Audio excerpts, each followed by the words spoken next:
So here's the repair that I did. There's two screens there with JB Weld for marine. I put a brand new connector here and put that collar, of course, which goes over here,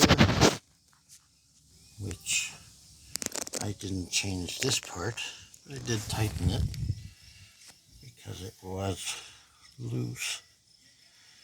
And I put a brand new one of these and tighten the bracket up here.